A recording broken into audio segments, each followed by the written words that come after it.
Good evening, ladies and gentlemen. Welcome back to the FrostBytez Gaming Experience, Part 17 of the Pokemon Blue walkthrough, finishing off ourselves in Pokemon Tower.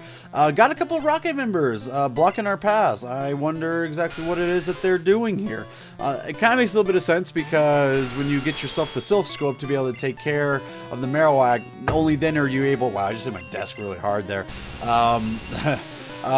Once you take care of the Marowak, then you're able to move on, and the only way to do that is through a Sylph Script that we did just get off of Giovanni, the leader of Team Rocket, so there's a reason that they're up there, not 100% sure what it is. So yeah, I just kind of hit my desk there, and people can't see me because, like usual, when it comes to YouTube videos, I generally don't like to use a webcam because... just because. I feel like I don't really add anything by having a webcam in. I'm not very, I don't have really great facial expressions when things are going on. Generally, my face usually goes to, like, super concentrated to, just boring, I guess. I don't know. Adding a webcam that shows me, I feel doesn't add anything to the YouTube videos whatsoever. I generally add it with Twitch every now and then, but I think when I eventually do get to playing Pokemon Gen 4 blind, because again, still haven't played it, you know, and I'm not gonna play it. It will be my first time playing that game ever. When I do it for Twitch, I think even then I won't be setting up any kind of webcam because again, for me, it's like it feels like it's just completely unneeded personally. But I guess in some cases it could be because when I talk, you guys can't see it, but you can visualize it if you want to. I move my hands a lot when I talk, especially when I'm sitting and talking. I'm a very hyperactive kind of person, you know. I gotta be moving, I gotta be doing all this kind of stuff. And when I'm sitting down, all my energy essentially just gets focused right into my hand. And my hands. All right, I got two of them. I still have two hands, okay? I can't prove it, other than, like, you hear that? That's me beating on the microphone with two hands. Two hands, okay?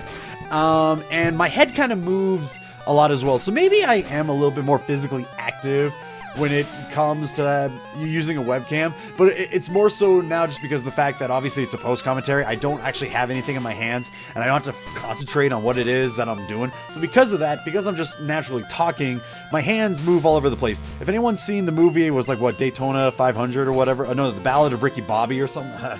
The movie called Daytona 500. No, that's just the name of the actual NASCAR race. No, The Ballad of Ricky Bobby. And, like, he always, like, brings up his hands when he's talking. That's kind of me. Whenever I'm just talking and I don't have my hands, like, in a controller because I'm playing the game, I'm moving my hands a lot because, again, I've got a lot of energy, and the energy's got to go out somehow, some way.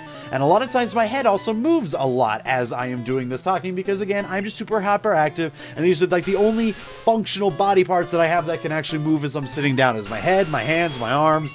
I can move my chest a bit, but I mean, what's the point of that, you know? So, yeah, there are probably going to be some times where I'm just going to randomly bang my desk when doing this. Again, only when doing post commentaries because, you know, I don't have something in my hand and I'm not, like, having to fully concentrate on what's going on because it's the same thing as always. You know, more Pokemon fights. That's really about all it is. So anyways, with that little tangent out of the way that I didn't have to go over, but... because we're finishing up the Pokemon Tower and Team Rocket's up there for just, you know, whatever reason they want to be up there for. Yeah, wasn't really much to talk about until we finally defeat the Rockets and are able to talk to the old man to get a certain item that we need in order to move on with our lives, this, you know, Pokemon lives anyways.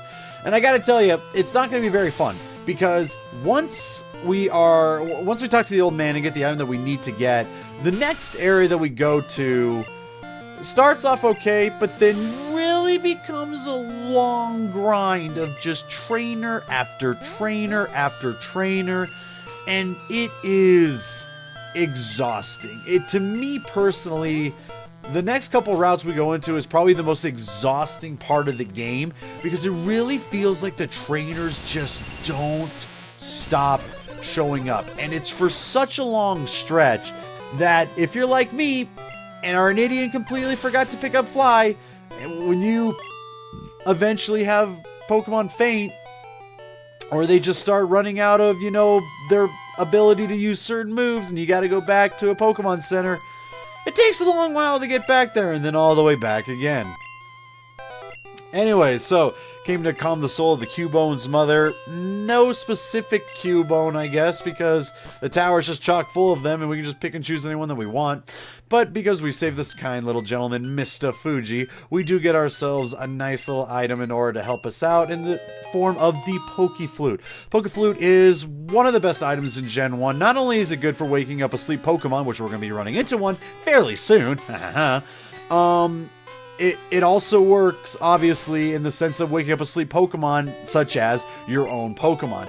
Now, one thing that I do not remember, and I never really got the chance to try it out, and that's why I'm selling my Awakenings, because I don't need it anymore, because now that I got the Poke Flute, I can utilize that to wake up my own Pokemon if they ever fall asleep. So it's an unlimited amount of Awakenings. But the only thing that I don't remember, and I've never had a situation where I got to test it out because it wasn't both me and my opponent's Pokemon were both asleep, I do not know if using the Poke Flute, when an opponent's Pokemon is asleep, does that also wake up their Pokemon? Now, generally, there's no real reason to do that, because in most cases, when a Pokemon is asleep in Gen 1, they can't do anything. Most don't have, like, Rest Talk or Snore. I don't even think that those were moves yet.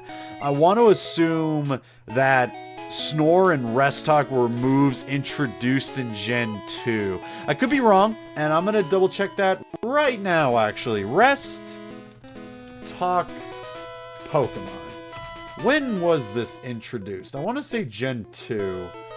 Generation 2, okay. And then Snore, also. Snore, Pokemon. Also want to say Gen 2. Introduced Gen 2. So in Gen 1, when an opposing Pokemon is asleep, there really is no reason to wake them up. You know, because you just get a certain amount of free hits on them. So even if you do go against a certain Pokemon, like we're going to be going up against at the very end of this video, even if they use the move Rest to regain all their health, they give you essentially, I think, what's it, 3 to 5 turns or 3 to 7 turns? I know that sometimes it can be really high. Maybe it's only 3 to 6. I don't know. A certain amount of time to just free hit them all they want. And I know it's not really 3 to 5. I know it's like 1 up, because you can wake up instantly. It's usually anywhere from 1 to, I want to say 5 is the max, but I swear sometimes it feels like it goes up to 7. And that could be just the feeling of it, because of the fact that being asleep really sucks in this game. Because when you wake up in Gen 1, you lose the turn. It's not like Gen 2 onward, when you wake up, you use the move the minute you wake up. No, in Gen 1, you wake up, the turn is over, and you gotta repick a new move. So if opposing Pokemon is faster than you, and they have a move to put you to sleep, whether it be Sing or Hypnosis or, what's the name of the other one? Spore? Or Spore Gen 2 move? Spore, Pokemon. I could be, it's probably not even Spore. Like, I'm probably, let's see here. Yeah, Spore puts Starter to sleep, and it is in Generation 1. Okay, yeah, if they were faster and they put you to sleep, then because you would wake up and not be able to get a move off, they're like, oh, sweet, he's awake, so I gotta use another turn to freely hit him again. Very annoying, unfortunately. But anyways, so we are now on route, oh my goodness, I actually had forgotten. What route exactly are we on? My goodness, I am so unbelievably professional when doing this sometimes. Let's see, I believe it's Route 12. Is it Route 12? It is Route 12. I wanted to say Route 10, but I knew that was completely wrong. And yeah, when doing these stats, I should be putting down what route it is that we are on, so I don't stumble and be like, like I just did. Further on down south, we don't get that far in this video, but in a future video, we will be getting down this far. But I figured, hey, let's go ahead and get the stats out of the way right now, because further on down south, there's a patch of grass that you can go into in order to catch some wild Pokemon. In the red and blue versions, there's a 35% chance it's a Pidgey, and a 20% chance it's a Venonat. And in the red version only, 40% chance that there's an Oddish, and a 5% chance there's a Gloom, where in the blue version, it's a 40% chance it's a Bellsprout, and a 5% chance it's a Weeping Bell. And in the yellow versions, 15% chance it's a Pidgey, with a 10% chance of a Pidgeotto, 35% chance at an Oddish, 5% chance at a Gloom, 25% chance at a Bellsprout, 5% chance at a Weeping Bell, and a 5% chance of getting a Farfetch'd. Once you learn Surfing, 95% chance you can run into a Slowpoke with a 5% chance to run into a Slowbro. Again, a little bit weird that's only showing me that it's in yellow version only. I don't know what you can run into the blue version. Sorry. Just test it out and see what you can find. Old Rod, 100% chance of catching a Magikarp. Who would have thought? Good Rod, 50% chance for a Poliwag and a 50% chance for a Goldeen. And in the Super Rod, red and blue version, 25% chance it'll be a Tentacool, 25% chance it'll be a Krabby, 25% chance it's a Goldeen, and a 25% chance it's a Magikarp even still. And in the yellow version, 70% chance it's a Horsey with a 30% chance that it is a Seadra. And also on Route 12, there is one single Pokemon that you could go out of your way to catch, and it is this big lummox right over here, the Snorlax. One of the best walls in the entirety of Pokemon, especially in Generations 1 and 2. I don't remember how good he was in Gen 3 onward. I want to say he was still really good in Gen 3, and that Gen 4 onward, it got relatively tough for him. Not nearly as tough in Gen 1, but in Gen 2, when the special got split into attack and defense, the special defensive stat that he got was astronomical and relatively annoying to go against, okay? But in Generation 1, he was mostly known as just a big tanky wall. And when also using the ability of Rest, he could also get all of the health back. And Rest, found out while playing this, can actually go through another status condition. So if you paralyze them, they can then rest and still, be able to utilize and fall asleep. For whatever reason, I thought to myself that if you hit them with something like poison or paralysis or burn, that for whatever reason they could not use rest anymore because they're already affected with a status ailment, and they wouldn't be able to get the status ailment of being able to fall asleep. I don't know why I thought that, but I did. And it was 100% wrong, because yeah, they can still use rest, it does not matter. So even more reason on how lucky I got when going against Red in my Gen 2 walkthrough, because my whole entire strategy was have Pidgeot use Toxic on Snorlax, because I thought that if I did land Toxic and it was poison, then it would not be able to use rest anyways. And instead, I just got really lucky and got him low enough that one of the ticks of Toxic was enough to completely take him out entirely. So super lucky on my part.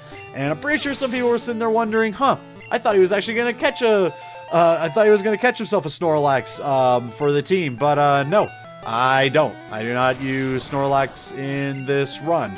Reason being, I don't have one. Snorlax is like another one where it's like I had nothing against the Pokemon. I just never went out of my way to use it. Kind of like with Tauros, which is really funny because Tauros, from what I understood way down the line, was apparently considered one of the strongest Pokemon in all of Gen 1, legendary. And yeah, I never went on my way to use it because to me it's like, why would I want to use essentially just a running bull? Like, it was just kind of weird to me, I guess. Anyways, talk to this gentleman over here telling me you like fishing and you get yourself a Super Rod. You can actually get the Super Rod before you even end up getting the Good Rod, which is really kind of interesting because, you would think they would space it out to where you get the Good Rod before the Super Rod, but I guess they also thought that you would have taken another pathway, which, you take the other pathway, you could get the Good Rod first, but hey, you know what? Whatever. Anyways, that's going to do it for this part, ladies and gentlemen. I do hope you enjoy the rest of your evenings, and I'll catch you guys on the next part.